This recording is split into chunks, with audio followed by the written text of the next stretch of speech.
기독교 신앙, 우리의 믿음은 어디로부터 비롯될까요?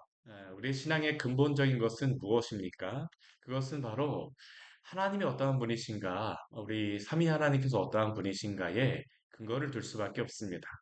우리가 뭐 신학교에서 신학을 배운다라고 하지만 그 신학이라고 하는 것은 다른 게 아닙니다.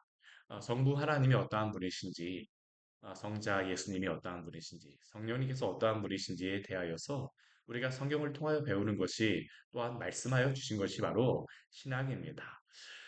사람들이 하나님을 믿지 않는 이유는 무엇입니까? 하나님이 어떠한 분이신지를 모르기 때문이죠. 왜 하나님에 대하여서 오해를 합니까? 하나님이 어떠한 분이신지를 알지 못하기 때문입니다. 세상의 여러 가지 생각이나 가치관들을 가지고 하나님을 생각하고 하나님을 판단하는 것, 이러한 것들 때문에 우리가 하나님을 제대로 알 수가 없습니다. 우리가 예레미야 말씀을 보면 하나님에 대하여서 이렇게 왜곡된 생각을 가지기가 참 쉬운 시대입니다. 왜 그럴까요? 한번 생각을 해보십시오. 이 시대에는 지금 이스라엘 백성이 남유다가 바벨론에게 지금 포로로 붙잡혀 갔는데 나라 대 나라의 전쟁의 그러한 개념보다는 이 전쟁이라고 하는 것은 신 대 신의 전쟁으로서 생각했습니다. 그러한 의미에서 보자면 남유다가 바벨론에게 멸망하였다라고 하는 것은 포로로 붙잡혀 갔다라고 하는 것은 단순히 남유다가 바벨론에게 전쟁에 패한 것이 아니라 하나님이 이 바벨론의 신에게 마르도에게 패배하였다라고 생각하는 것이 바로 그 시대 사람들의 생각입니다. 그러한 결과를 가지고 하나님을 생각하려고 하니 하나님이 믿어지겠습니까? 그렇지 않습니다. 세상에 일어나는 것을 가지고 일어난 현상을 가지고 하나님을 알려고 하게 되면 하나님이 어떠한 분인지를 알 수가 없게 되죠. 그러나 우리가 예레미야 말씀을 통하여서 우리가 지속적으로 보는 것은 무엇입니까? 또 46장 이후로 하나님께서 열방에 대한 심판을 말씀하시는 것이 무엇입니까? 하나님이 그렇지 않다는 겁니다. 하나님이 힘이 없으셔서 하나님이 능력이 없으셔서 남유다가 바벨론에게 포로로 붙잡혀간 것이 아니라 이스라엘 백성이 하나님께 범죄하였기 때문에 하나님은 거기에 대하여서 이스라엘 백성을 징계하신 것입니다. 그러나 이스라엘 백성은 어떻게 생각합니까? 하나님이 연약하시다. 하나님이 약하시다라고, 아니, 하나님 믿는다 할지라도 그들은 하나님에 대하여서 왜곡된 생각, 왜 하나님이 우리를 버리셨습니까? 라는 생각에 꽉 붙잡혀 있을 수밖에 없죠. 이방의 백성들도 그렇습니다. 더 그렇죠. 바벨론의 그러한 사람들은, 아니, 자기 민족도 구원하지 못하고 보호하지 못하는 신이 도대체 무슨 의미가 있느냐. 그래서 하나님께서 이렇게 바벨론에게 50장과 51장을 통하여서 하나님께서 그렇지 않다라는 것을 말씀하시는 것입니다. 그리고 이 말씀대로 실제로 역사 속에서 일어났음을 우리가 지난 50장의 말씀을 통해서 보았었죠. 오늘 말씀을 통해서 또한 하나님이 어떠한 분인가를 직접 우리에게 계시하여 주십니다. 그렇기 때문에 하나님의 계시가 필요한 것입니다. 계시란 것은 무엇입니까? 그냥 지식이 아닙니다. 성경은 계시입니다. 왜 계시입니까? 계시는 그 닫혀진 눈, 감겨진 눈을 열어주시는 것입니다. 인간의 그러한 지식과 상식과 판단으로 하나님에 대하여서 알 수 없기 때문에 하나님께서 직접 알려주신 것, 눈을 열어주신 것, 열어서 보여주신 것, 그것이 바로 계시입니다. 오늘 말씀을 해서 하나님의 계시를 통해서 하나님이 어떠한 분인가를 알려주세요. 하나님은 어떠한 분이십니까? 오늘 11절 말씀을 보게 되면 하나님께서는 화살을 갈며 둥근만패를 준비하라고 말씀하십니다. 이 바벨론을 침략하게 되는 그러한 그 민족들을 향해서 이렇게 준비하라고 말씀하세요. 그 민족들이 어떠한 민족입니까? 오늘 11절 말씀을 보게 되면 이 민족들이 어떠한 민족인가를 우리에게 알려주시죠. 여호와께서 메대 왕들의 마음을 부추기사 바벨론을 멸하기로 뜻하시나니 우리가 앞에 말씀에 50장의 말씀에 보게 되면 바벨론을 심판하는 그러한 도구를 그 민족을 어떠한 민족인지를 알려주지 않으셨습니다. 그냥 북쪽의 한 민족, 북쪽의 사람들, 북쪽의 나라를 일으켜서 바벨론을 심판하실 것이다라고 말씀하셨는데 오늘 11절 말씀에서는 분명히 그 민족이 어떠한 민족인지를 알려주시죠. 그 사람들이 어떠한 사람들입니까? 메대 사람들입니다. 메대 왕들의 마음을 부추기사 사실 그런데 이 말씀은 이 시대에는 이해를 할 수 없는 그러한 말씀입니다.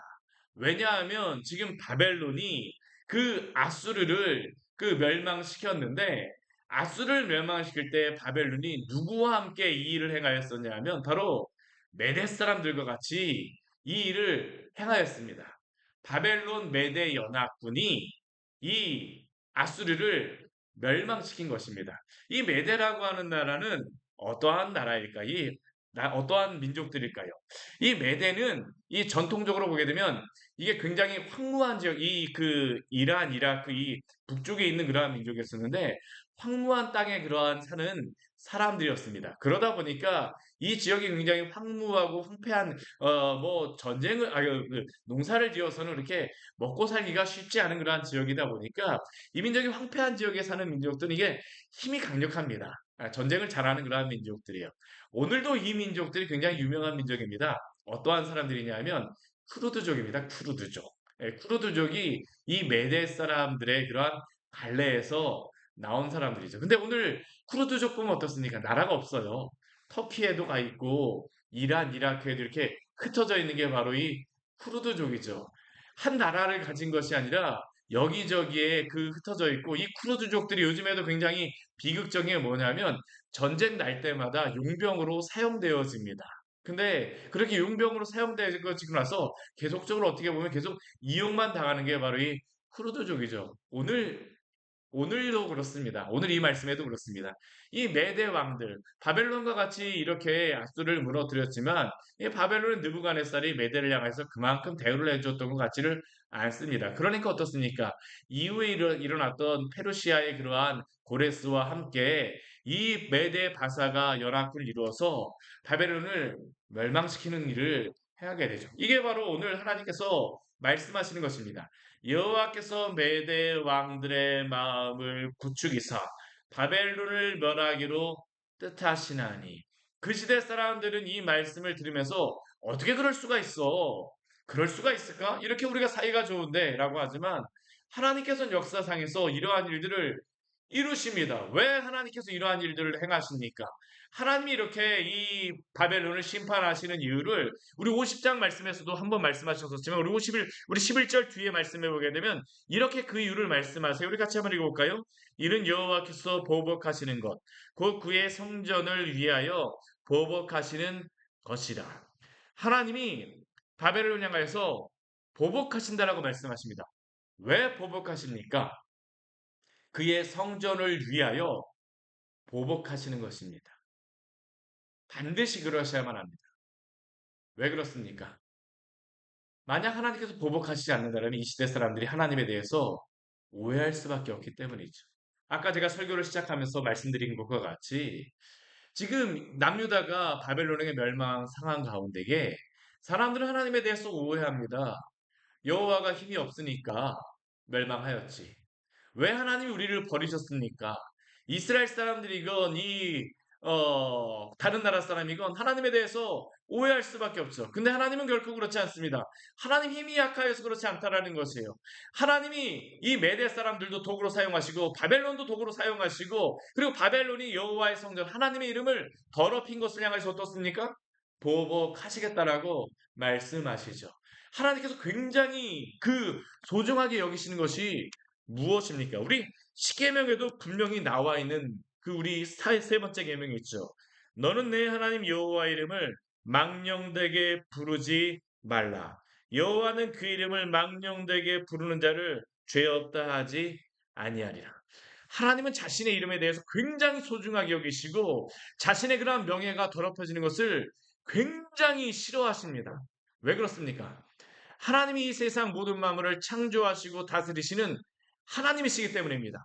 피조물이 하나님의 자존성, 하나님의 자존하심에 대해서 침범하는 것에 대해서 하나님은 결코 그것을 용납하지 않으세요. 오늘도 그렇습니다.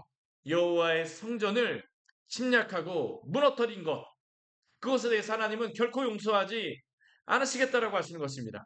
하나님이 어떠한 분인가를 나타내시는 것입니다. 단순히 보복하시는 것이 아니라 하나님이 어떠한 분인가를 선포하시는 것이죠. 우리 12절 말씀에도 보면 어떻습니까? 하나님이 보복, 메대가 힘이 있어서 그런 게 아닙니다. 우리가 이 말씀을 잘 봐야 됩니다. 메대가 힘이 있어서 그러는 것이 아닙니다. 메대 왕들의 마음을 부추기시는 것입니다. 하나님이 역사를 주관하신다라는 것이죠. 우리 12절 말씀도 한번 같이 한번 읽겠습니다. 바벨론 성벽을 향하여 깃발을 세우고 튼튼히 지키며 파수꾼을 세우며 복병을 매복시켜 방비하라. 이는 여호와께서 바벨론 주민에 대하여 말씀하신 대로 계획하사 행하심이로다. 바벨론이 아무리 그 성벽을 튼튼하게 쌓고 깃발을 세우고 튼튼히 지키며 파수꾼을 세우며 복병을 매복시켜서 방비한다 할지라도 그들이 방어할 수 있을까요? 아니요. 할 수 없습니다. 왜 그렇습니까? 이는 우리 오늘 11절도 그렇고 이는 왜냐하면이라는 의미입니다. 이는 여호와께서 바벨론 주민에게 말씀하신 대로 하나님의 그 뜻대로 계획하시고 행하시기 때문입니다. 사람이 아무리 세우려고 한다 할지라도 사람이 아무리 방비한다 할지라도 지킬 수가 없고 세울 수가 없죠. 왜 그렇습니까? 하나님께 서무시게 되면 세울 수도 없고 지킬 수가 없습니다. 하나님이 말씀하신 대로 계획하시고 행하시는 일이 이루어질 것입니다. 바벨론은 어떠한 사람들이었습니까? 우리 13절 말씀을 같이 한번 읽어볼까요? 많은 물가에 살면서 재물이 많은 자요. 내 재물의 한계, 곧 내 끝이 왔도다. 이 바벨론은 제가 지난주 새벽 예배 말씀에도 말씀드렸던 것처럼 그들은 자신들의 재물이 굉장히 큰 자부심이 있었습니다. 문화가 발전한 것이 굉장히 큰 자부심이 있었습니다. 이들은 이 유프라테스 강을 굉장히 치수 관리를 잘 하여서 이 관계수로라던가 이런 것들을 잘 만들어서 많은 물가에 살면서 이 바벨론 성을 유프라테스 강의 그 지류를 잘 이용하여서 방어함으로 이들은 안전한 그러한 성을 튼튼한 성을 방어해 만들었습니다. 그리고 그 가운데에 많은 재물을 가졌었죠. 지식이 많았습니다. 근데 우리가 지난주 우리 금요 기도회 때 본 것 같이 칼이 그 위에 내리는 것과 같이 많은 물가에 살면서 그들이 많은 재물을 쌓아 두었지만 그 재물이 그들을 보호할 수가 있을까요? 아니요, 그럴 수 없습니다. 이제는 더 이상 그들의 재물로 메대 사람들을 용병으로 살 수가 없습니다. 우리 13절 분명히 뒤에 말씀하신 게 무엇입니까? 내 재물의 한계, 곧 내 끝이 왔도다. 사랑하는 성도 여러분, 우리가 이 세상에서 아무리 많은 재물을 쌓아둔다 할지라도 그 재물이 우리의 보호막이 되어줄 수가 없습니다. 정말 한순간입니다. 한순간에 다 사라져 버리죠. 이 세상의 것이 철옹석이 될 수가 없다라는 겁니다. 오늘날도 이 세상 많은 사람들은 이 재물을 쌓기 위해서 얼마나 많이 노력합니까? 근데 하나님께서 한번 치시게 되면 어떻게 할까요? 그 쌓아놨던 것이 정말 어디 갔는지 찾을 수도 없게 사라져 버리는 것입니다. 지진 한번 일어나 보십시오. 전쟁 한번 일어나 보십시오. 무엇이 남아 있습니까? 아무것도 없습니다. 정말 아무것도 없죠. 많은 물가에 살면서 재물이 많았던 자, 교만한 바벨론 향하여서 하나님이 선언하십니다. 내 재물의 한계, 곧 내 끝이 왔도다. 우리 14절 말씀에 보면 하나님이 또 이렇게 말씀하세요. 만군의 여호와께서 자기의 목숨을 두고 맹세하시되 내가 진실로 사람을 메뚜기같이 내게 가득하게 하리니 이전에 바벨론이 이스라엘을 멸망시킬 때 메뚜기같이 내려왔다고 하는데 우리 하박국이라던가 우리 예레미야 말씀에는 메뚜기같이 점령한다라고 합니다. 그런데 지금은 어떻게 됩니까? 하나님께서 역사를 주관하시니까 메뚜기같이 많은 사람들이 바벨론 성에 정말 다 달라붙는 겁니다. 우리 아프리카 메뚜기 오게 되면 싹 사라져 버리잖아요. 바벨론은 더 많은 사람이 가게 되죠. 왜 그럴까요? 바벨론이 그 많은 재물이 있다 보니까 사람들이 바벨론 친다 하게 되면 어떡할까요? 다 몰려갈 수밖에 없습니다. 이 시대 용병들에게 왕들이 뭐 사람들을 사게 되지만 대부분의 주게 되어지는 그 상급은 무엇이냐면 침략한 그 나라의 보물들을 그 사람들이 얻게 되어지는 것입니다. 바벨론을 치겠다 하니까 사람들이 어떻게 합니까? 메뚜기 같이 더 많이 몰려드는 겁니다. 뭐 예루살렘 될 것도 아닙니다. 왜냐하면 바벨론은 더 강력하고 더 많은 재물이 있던 성읍이었거든요. 하나님이 이렇게 하시겠다는 것입니다. 하나님이 이렇게 하시겠다는 겁니다. 하나님이 어떠한 분이신가를 오늘도 우리에게 보라고 말씀하시는 것이죠. 근데 오늘 말씀에서는 단순히 바벨론을 치시는 하나님을 통해서 하나님이 얼마나 위대한 분이신가를 보여주지만 단순히 바벨론이라는 나라와 하나님과의 그러한 모습만을 통해서 하나님이 어떠한 분인가를 보여주는 게 아닙니다. 오늘 뒤에 우리 15절에서부터 우리 뒤에 말씀해 보게 되면 여러 우상과 하나님을 비교하며 하나님과 같은 분이 없다라는 것을 우리에게 말씀하고 있습니다. 하나님은 어떠한 분이십니까? 우리 15절 말씀 우리 같이 한번 읽어보도록 하겠습니다. 여호와께서 그의 능력으로 땅을 지으셨고 그의 지혜로 세계를 세우셨으며 그의 명철로 하늘을 펴셨으며 하나님은 창조의 하나님이신 줄 믿으시기를 바랍니다. 하나님이 바로 천지를 창조하셨습니다. 우린 이것을 믿어야 됩니다. 과학의 생각으로 과학이 우연이 되어졌다? 아닙니다. 성경이 그렇게 말씀하지 않습니다. 왜 우린 이것을 믿어야 됩니까? 역사를 통해서 바로 앞에서도 증명하셨잖아요.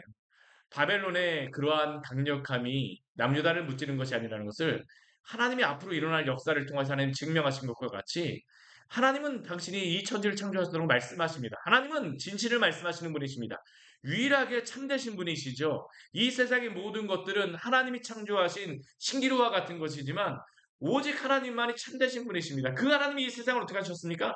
창조하셨습니다. 그의 능력으로 땅을 지으셨고 그의 지혜로 세계를 세우셨으며 그의 명철로 하늘을 펴셨고 근데 하나님께서는 단순히 창조하신 분으로 끝나지 않습니다. 우리 16절 말씀 같이 또 한번 읽어보겠습니다. 그가 목소리를 내신즉 하늘에 많은 물이 생기나니 그는 땅 끝에서 구름이 오르게 하시며 비를 위하여 번개를 치게 하시며 그의 곳간에서 바람을 내시거늘 이 말씀의 의미는 그냥 뭐 과학적으로만 설명하게 되면 비가 내리는 것을 보여주고 있습니다. 근데 하나님이 이것을 통해서 알려주고자 하는 것은 무엇입니까?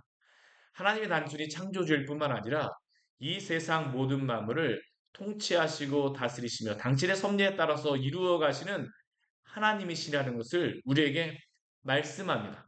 하나님은 창조주이실 뿐만 아니라 또한 통치자이십니다. 16절 말씀 보십시오. 목소리를 내신즉 하늘에 많은 물이 생겨납니다. 비구름이 생겨나죠. 땅 끝에서 구름이 올라오게 되어집니다. 비를 위하여 번개를 치게 하십니다. 그의 곳간에서 바람을 내십니다. 그 하나님이 창조하신 세계 가운데 하나님의 질서에 따라서 이 모든 일이 이루어진다라는 것을 우리에게 말씀합니다. 그러나 죄 많은 인간 어떻습니까? 하나님이 천지를 창조하셨을지 모르지만 하나님이 다스리지 않는다라고 하는 이신론의 그러한 잘못된 신학, 잘못된 믿음이 영국의 그러한 신학을 다 황폐화시켰었죠. 그러나 하나님은 그렇지 않으십니다. 오늘 16절 말씀 보면 어떻습니까? 창조하신 하나님께서는 그 모든 피조물을 오늘도 다스리시는 줄 믿으시기를 바랍니다. 이분이 바로 하나님이십니다. 그러나 이방 우상은 어떻습니까? 우리 17절 말씀 같이 한번 읽겠습니다. 사람마다 어리석고 무식하도다. 금장색마다 자기가 만든 신상으로 말미암아 수치를 당하나니 이는 그 부어 만든 우상은 거짓이요 그 속에 생기가 없음이라. 아멘. 우상은 바로 이런 것입니다. 우상은 무엇입니까? 하나님께서 사람들을 어리석고 무식하다라고 말씀하십니다.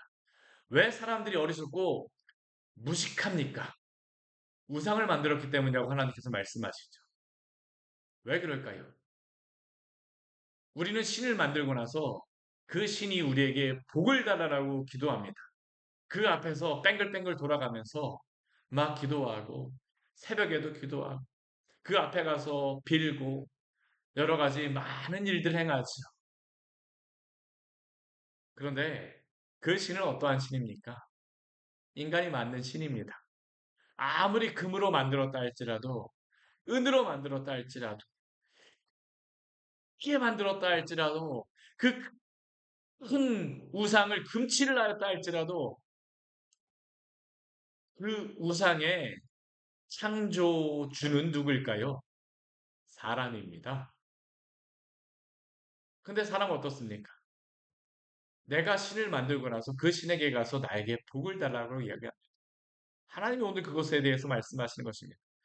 부어 만든 우상은 거짓이요. 그 속에 생기가 없음에도 불구하고 사람도 합니다. 근데 인간의 어리석이 무엇입니까? 그걸 신이라고 하게 되면 그것을 믿습니다. 그러니 하나님이 뭐라고 말씀하십니까? 어리석고 무식하다라고 말씀하시죠. 그리고 그 결론은 무엇일까요? 자기가 만든 신상으로 말미암아 수치를 당한다라고 말씀하십니다. 수치를 당할 수밖에 없죠. 이 우상은 어떠한 것입니까? 우리 18절 말씀 같이 한번 읽겠습니다. 그것들은 헛된 것이요 조롱거리이니 징벌하는 때에 멸망할 것이나. 하나님이 왜 바벨론을 심판하시고 멸망시키셔야만 할까요? 하나님은 당신의 그 거룩하신 이름이 멸시받는 것을 결코 용납하지 않으십니다. 이 시대 사람들은 바벨론의 마르둑이 여호와를 이겼다라고 이야기합니다. 하나님이 거기에 대해서 가만히 두실까요? 그렇지 않습니다. 결코 그렇지 않습니다. 하나님께서 마르둑을 심판하시죠. 심판이 아니라 완전히 그냥 멸망시켜 사라지게 하시는 것입니다. 징벌하시고 멸망시키신 것입니다. 그것은 헛된 것이며 조롱거리라는 것을 증명하십니다. 근데 이 우상을 섬겼던 사람도 어떡합니까? 동일하게 멸망할 수밖에 없다라고 하나님께서는 말씀하십니다. 사랑하는 성도 여러분, 오직 하나님만을 섬기십시오. 오직 하나님만을 예배하시기를 바랍니다. 하나님 이 세상 우상과 같지 않습니다. 오늘 19절 말씀에서 오늘 말씀을 마무리하면서 하나님이 어떠한 분인가를 우리에게 말씀합니다. 우리 같이 한번 읽겠습니다. 야곱의 분깃은 그와 같이 아니하시니 그는 만물을 지으신 분이요 이스라엘은 그의 소유인 지파라. 그의 이름은 만군의 여호와시니라. 야곱의 분깃 하나님은 그 우상과 같이 아니하시. 그 하나님 어떠한 분이십니까? 창조주이십니다. 그는 만물을 지으신 분이시오. 그 하나님 어떠한 분이십니까? 통치자이십니다. 이스라엘은 그의 소유인 지파라. 이스라엘을 오늘도 보호하시고 지키시고 통치하신다라는 겁니다. 이스라엘 백성이 보기에는 자신들이 포로로 붙잡혀 왔지만 그것조차도 하나님의 손안에 있음을 그들로 하여금 알게 하시는 것입니다. 사랑하는 성도 여러분, 오늘도 하나님께서는 만군의 여호와로서 그의 이름은 만군의 여호와시니라. 만군의 여호와로서 천지를 창조하신 하나님께서 오늘 이 땅을 다스리시며 우리의 삶을 다스리시고 또한 우리 교회를 다스리시며 통치하시고 이 모든 세계조차도 다스리시며 통치하심을 믿으십시오. 이분이 바로 하나님이십니다. 같이 기도하도록 하겠습니다. 하나님 아버지 오늘 말씀을 통해서 우리에게 귀한 은혜를 주니 감사를 드립니다. 우리의 신앙이 연약하여질 때, 우리의 믿음이 연약하여질 때, 당신의 말씀을 들어, 당신의 말씀을 열어, 주의 말씀을 보게 하여 주시옵소서. 계시의 말씀을 통하여 우리의 불신앙의 마음을 주님 바꾸어 주시고 우리로 하여금 살아계시고 역사하시는 하나님을 보게 하여 주시옵소서. 당신의 말씀이 아니면 우리가 하나님이 어떠한 분인지를 알 수가 없습니다. 이 시대 가운데 역사를 주관하신 하나님을 볼 수가 없습니다. 하나님께서 하나님 아버지 이 시대를 통하여 역사하시는 것들을 이 성경의 말씀을 통하여 하나님 아버지 우리가 보게 하여 주시고 이 성경을 통하여서 하나님 아버지 이 시대를 주관하시는 하나님의 그 위대하시고 놀라우심을 깨닫게 하여 주시옵소서. 오늘도 이 시대를 살아가는 많은 사람들이 하나님이 어떠한 분이신가라고 하나님 아버지 그들이 질문하며 오히려 그들은 하나님에 대하여 하나님 아버지 불신앙의 마음과 조롱하는 마음으로 하나님을 판단하기도 합니다. 그러나 주님, 당신께서는 당신의 이름을 거룩하게 여기시는 분 아니십니까?